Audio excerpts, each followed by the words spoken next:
Good afternoon, everyone. My name is Julia Beck. I live in Baltimore City, and I am a lesbian. You might be thinking to yourself, why is a lesbian speaking to the Heritage Foundation? And I ask myself the same thing. But my answer is pretty simple. There is no place for me. I am politically homeless. So believe me when I say I am grateful for the opportunity to share my story. Thank you to the organizers, to my fellow panelists, and everyone here for making this happen. My story is as unbelievable and absurd as it is commonplace.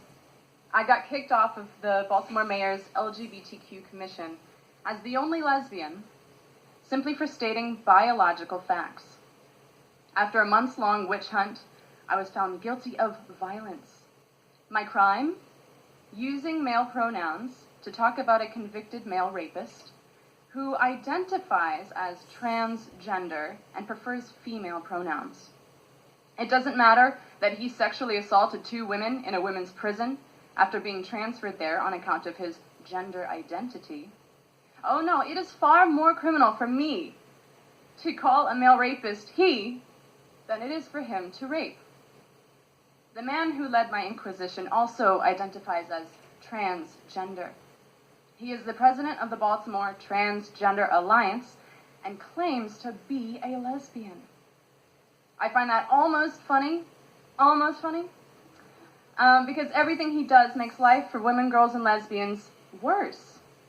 Last June, during Pride Week, his organization, the BTA, sponsored a public event where lesbians would be, quote, hung by their necks, end quote. He advocates for commercial sex work, of which he has no experience as a white trust fund baby. He also inhibits the work of on-the-ground women organizations for not using inclusive language.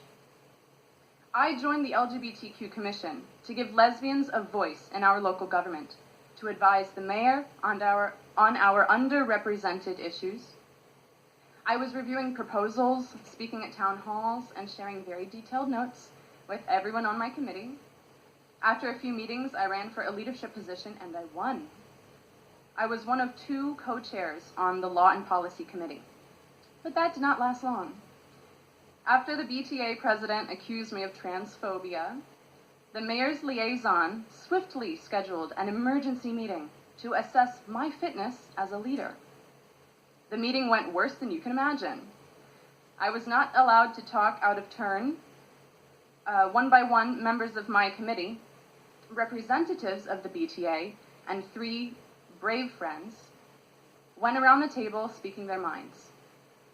One gay man at the meeting said, biological sex was a thing of the past. I looked at him and asked, how can we be homosexual if sex is fake? I kid you not, that really happened. Another gay man disagreed with the dictionary definition of woman as adult human female. These men could not support their flimsy arguments.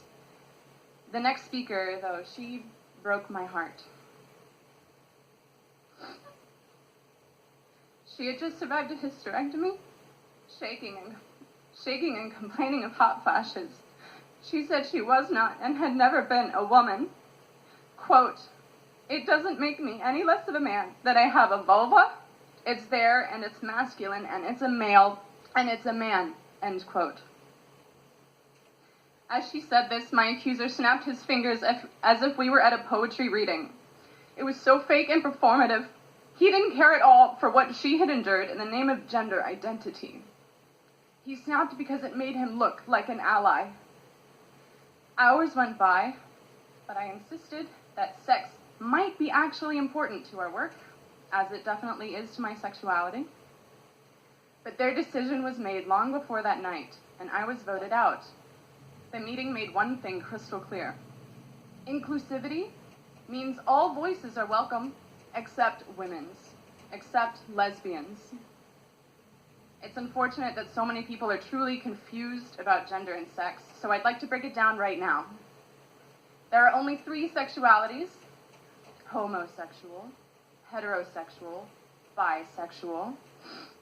All the hip new identities in the alphabet soup, like non-binary, gender fluid, pansexual, are not actually sexualities. Neither is transgender. Yet everything is about the T now, entirely eclipsing the L, G, and B. The T is diametrically opposed to the first three letters in the acronym, and especially to the L. Sexualities are based on sex, but gender identities are based on stereotypes. They have nothing to do with same-sex attraction. In fact, they undermine and erase homosexuals. People are not attracted to genders. Yet every lesbian I know has been pressured to accept males into our dating pools and dwindling spaces. In order to validate their gender identity, men who call themselves trans women try to break the, quote, cotton ceiling, which refers to lesbians' underwear. The completely illogical statement that trans women are women is recited like a Big Brother mantra in every leftist space. No one really believes it. But saying so will jeopardize your career, your community, and your life. Sex and gender are not the same. People like to be polite and say gender instead of sex, and often use the terms interchangeably as if they were synonyms. But they mean different things, and we must not conflate them. Sex is a biological reality. It's not a dirty word. It refers to the two reproductive classes in our species. Even people with disorders of sexual development, commonly called intersex conditions, are either one sex or the other. To deny this fact means we are unable to name, address, and fix systemic sex-based oppression and exploitation. Many well-intentioned people think that this concept of gender identity is the next frontier of social justice, but in reality, it is regressive. Gender is based on rigid sex roles that legitimize male dominance and female subordination. The idea of a female or male brain only justifies treating women as subhuman. Gender cements sexist stereotypes. Women like me, who don't wear makeup or high heels, do not conform to gendered expectations of femininity. And that's okay. Women don't need to wear makeup or high heels in order to be women. Our female sex is the one and only qualifier of womanhood. But today, many young girls are told that they are born in the wrong body if they do not embrace femininity. It used to be that if you did not follow traditional gender roles, being the perfect pretty princess or mean macho boy, then conservatives would try to change your personality to match your body. But now it's worse. Liberals are trying to change your body to match your personality. As a lesbian, using a radical feminist analysis, I want to do away with both.